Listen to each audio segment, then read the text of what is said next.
Sakit hati karena ucapan dan terlilit hutang judi online, M. Fawaid, 27 tahun, nekat membacok bibinya, Hajah Mirzah, 63 tahun, hingga tewas. Korban tewas dengan luka bacokan pada leher dan perut di rumahnya di kawasan Jalan Raya Tempel, Dusun Tempel, Desa Kecamatan Gompol, Pasuruan, Jawa Timur, pada Senin 14 Juli 2025. Kabid Humas Polda Jatim, Kombes Pol Jules Abraham Absat, mengungkapkan bahwa pelaku telah merencanakan pembunuhan terhadap korban sejak 2 bulan lalu.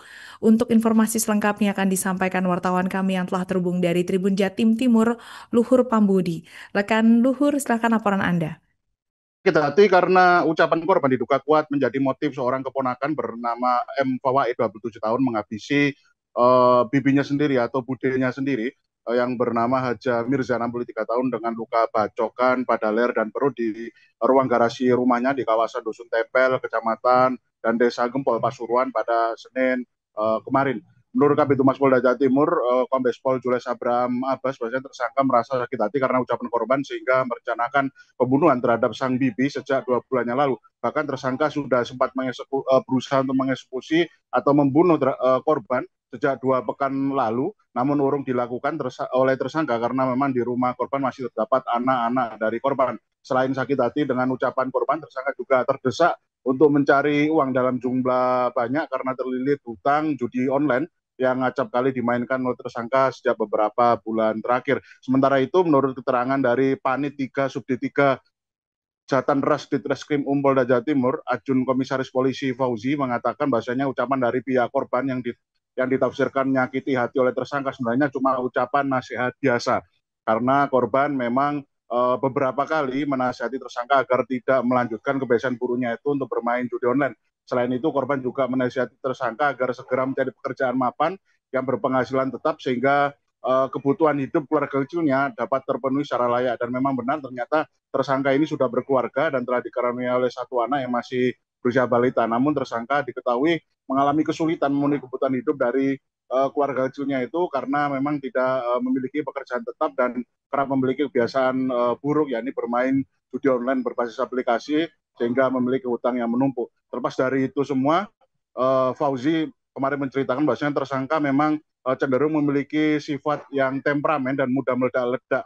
Sehingga tak ayal tersangka mudah sekali merasa tersinggung oleh ucapan dari orang lain yang sebenarnya bermaksud baik untuk menasihatinya atau memberikan insight positif untuk perbaikan hidup dari M. Fawaid itu sendiri. Akibat perbuatan dari M. Fawaid membunuh dan merampok harta benda dari bibinya itu sendiri, tersangka M. Fawaid dikenakan pasal 340 KUHP pasal 338 KUHP junto pasal 365 KUHP dengan ancaman pidana maksimal, yakni hukuman mati, kemudian atau penjara seumur hidup, dan atau paling lama ada juga untuk penahanannya yakni 20 tahun.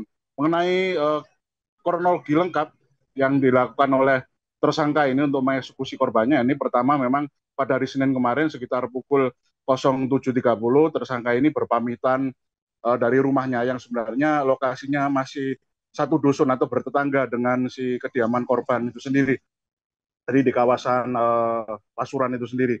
Kemudian tersangka ini pamit pada keluarganya untuk interview kerja karena memang berdalih ada agenda wawancara kerja di sebuah perusahaan yang ada di kawasan Pasuruan dan di kawasan Sidoarjo. Kemudian tersangka keluar mengendarai motor pribadinya, ini motor Honda Beat warna hijau. Kemudian tersangka ternyata menitipkan motornya itu ke sebuah toko milik salah satu kakaknya, masih di kawasan dusun yang sama atau di lokasi yang berdekatan dengan rumah si korban itu sendiri. Kemudian ternyata tersangka berjalan kaki menuju ke sebuah warkop yang ada di bawah flyover jalan raya utama yang menghubungkan antara kawasan kota Surabaya dan kawasan Gempol.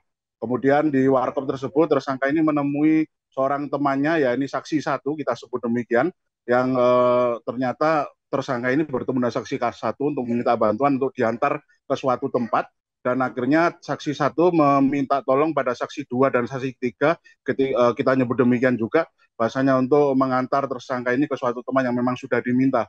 Dan ternyata memang tersangka ini meminta untuk diantarkan oleh saksi dua dan tiga dan saksi tiga ke lokasi tempat di mana kediaman bibinya itu berada. dari di kawasan Gempol itu sendiri. Dan ternyata kondisi rumah bibinya itu dalam keadaan sepi dan tersangka masuk ke rumah tersebut, kemudian berdalih kepada bibinya itu sedang berusaha untuk mengambil sebuah barang yang memang tertinggal di dalam rumahnya. Ketika sang bibi mengobrol dan mengambil barang-barang yang disebut oleh tersangka berada di garasi, tersangka langsung menusuk bagian perut korban dengan sebuah pisau dapur berwarna silver pada bagian besinya itu, mata pisaunya itu, dan pada bagian pegangannya berwarna coklat. Si pisau dapur itu sendiri ternyata sudah dipersiapkan oleh tersangka, dibeli sejak hari Jumat yang lalu atau 2 hari sebelumnya di sebuah pasar di kawasan Gempol. Kemudian menyimpan pisau tersebut di rumah. Kemudian saat mengeksekusi untuk bahan mengeksekusi korbannya itu, tersangka menyelipkan pisau tersebut pada jaket yang dikenakannya. Kemudian ketika melihat korban terkapar dengan luka sobek di bagian perut, ternyata korban ini tidak langsung meninggal dunia atau tidak langsung tak sadarkan diri. Namun korban masih terus berusaha untuk berteriak-teriak meminta tolong pada orang-orang yang dimungkinkan sedang berjalan atau melintas di depan rumahnya sehingga memperoleh bantuan. Ternyata upaya dari korban itu langsung direspon oleh si tersangka dengan berusaha untuk menggorok leher dari korban itu sendiri sehingga korban tidak bisa minta bantuan dan akhirnya meninggal dunia. Dan ternyata tersangka itu berusaha untuk menghilangkan barang bukti yang ada di lokasi dengan cara tersangka sempat membilas darah yang berceceran di sekitar jenazah korban, termasuk juga mengepel lantai yang ada di area di mana korban itu terkapar. Dan tersangka juga sempat berganti pakaian dengan pakaian baru, yakni pakaian dari anak korban itu sendiri, karena korban ini memiliki 2 anak yang sudah berusia dewasa sehingga pakaian yang dikenakan oleh si tersangka ini cukup cocok dengan pakaian dari korban. Kemudian setelah berganti pakaian atau membasuh diri, ternyata tersangka ini berusaha untuk menggeledah hampir semua ruangan yang ada di rumah tersebut untuk mencari benda-benda berharga. Salah satunya adalah BPKB 2 kendaraan, kemudian 1 unit mobil CR-V milik korban. Kemudian korban ini sendiri membawa mobil CR-V tersebut untuk dijual kepada seorang kenalannya melalui sistem COD dengan mengontak melalui nomor WA dari si tersangka itu untuk berjanji bertemu di kawasan Kabupaten Sidoarjo, yang ternyata pertemuan itu ada di sebuah kafe di kawasan Sidoarjo. Dan ternyata proses pembelian kendaraan mobil tersebut urung dilakukan oleh tersangka karena tersangka merasa takut karena saat proses pembelian itu terjadi, proses transaksi itu masih berproses, ternyata memang si calon pembeli itu meminta KTP dari tersangka dan tersangka merasa ketakutan dan tersangka mengurungkan mekanisme transaksi tersebut sehingga memilih untuk pergi. Kemudian tersangka kembali lagi ke tempat rumahnya ke kawasan Gempol Pasuruan. Namun sebelum itu tersangka mulai berusaha untuk menghilangkan barang bukti selanjutnya, yakni barang bukti mobil dengan cara menelantarkan mobil tersebut di suatu tempat parkir di Pujasera di kawasan Gempol Pasuruan. Kemudian tersangka juga membuang pisau barang bukti yang digunakan untuk menusuk atau menghabisi korban itu di sebuah sungai di kawasan Alteri Gempol Pasuruan. Kemudian tersangka memutuskan balik ke rumah dengan menggunakan layanan taksi online berbasis aplikasi untuk kembali ke rumah. Kemudian saat itu setting waktunya ternyata sampai pukul 12 jam 12 siang. Jadi tersangka sudah bisa kembali pulang ke rumah yang sebenarnya rumahnya dekat dengan korban itu sekitar pukul 12 siang. Dan untuk waktu eksekusinya tersangka mengeksekusi korbannya itu sekitar pukul 8 hingga pukul 9. Jadi mulai pukul 7 hingga pukul 8. Kemudian saat lokasi dari rumah korban itu digegerkan dengan penemuan jenazah dari korban sendiri, ternyata tersangka ini sempat ikut nimbrung di lokasi kejadian dan sempat memberikan kesaksian palsu berdalih dia adalah salah satu kerabat dari korban memang yang berstatus sebagai keponakan, dan sempat memberikan kesaksian palsu terhadap pihak penyidik yang melakukan olah TKP di lokasi.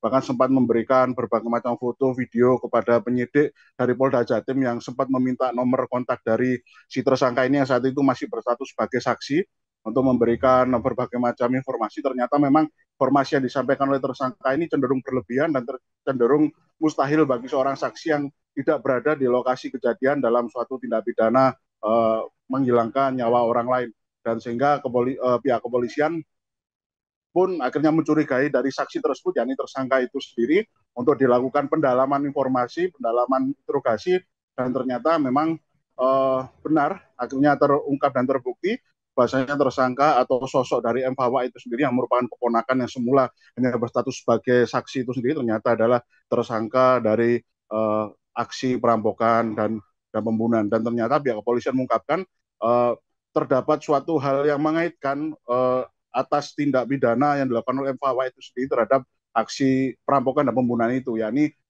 pada lokasi di dekat jenazah dari korban itu sendiri didapati sebuah wasiat yang cukup aneh bagi pihak kepolisian, yang wasiat tersebut ditulis dalam sebuah kertas dalam menggunakan tulisan tangan, dan pihak kepolisian pun berusaha untuk menguji kemiripan dari tulisan tangan tersebut dengan cara menguji dari si M. Fawwa itu sendiri yang saat ini menjadi sebagai saksi, itu diuji menuliskan kalimat menggunakan ballpoint dalam suatu kertas, dan ternyata hasilnya identik dan sama karakteristik hurufnya.